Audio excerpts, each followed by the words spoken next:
یہ پارٹی کا موقف ہے، لیکن معاملہ یہ ہے کہ مستقل سندھ کے رہنے والے کون ہیں؟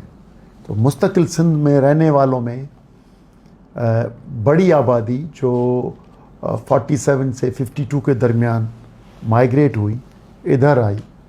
دنیا میں مختلف حادثات ہوتے ہیں، لوگ ادھر مرج ہوتے ہیں، تو پنجاب میں بھی آبادی گئی، ایسے نہیں کہ ہندوستان کے صرف ادھر آئے سندھ میں، اور ادھر بھی گئی، ساری جگہوں پہ مرج ہو گئے۔ اور آپ کو ملتان چلیں، لاہور چلیں، آپ کو بڑا بہت حصہ مائیگریٹڈ ملے گا، لیکن آپ ادھر فرق نہیں کر سکیں گی۔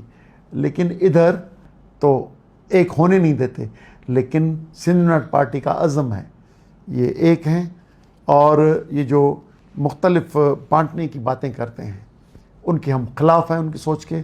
ہمیں معلوم ہے سندھ کا یہ دارالحکومت ہے کراچی، اس کے کیا مسائل ہیں، سیوریج کا مسئلہ ہے، واٹر سپلائی کا مسئلہ ہے، لائٹنگ کا مسئلہ ہے، BRT کا مسئلہ ہے، یہاں پہ روڈوں کی ریہیبلیٹیشن کا معاملہ ہے۔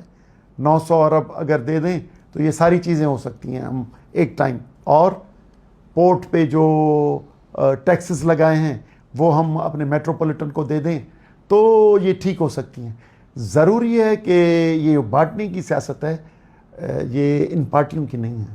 میرا خیال ہے اب پانی بہت گزر چکا ہے، ابھی 35-38 سال ہو گئے ہیں، اب ہم پہ ذمہ داری ہے کہ ہم آئندہ نسلوں کو ایک کر کے جائیں اور سندھ کے مفادات کے لیے اجتماعی طور پہ ان کے تحفظ کے لیے کوشش کریں۔ میرا خیال ہے کہ یہ نسل دو نہیں ایک ہوں گی۔ ابھی تو انٹر میریجز ہو رہی ہیں، اب تو ساری چیز ہو رہی ہیں، لیکن یہ فتنہ جو ہے خواہ مخواہ میں ڈال کے تفرقہ ڈالنا میرے خیال ہے بہتر نہیں ہے۔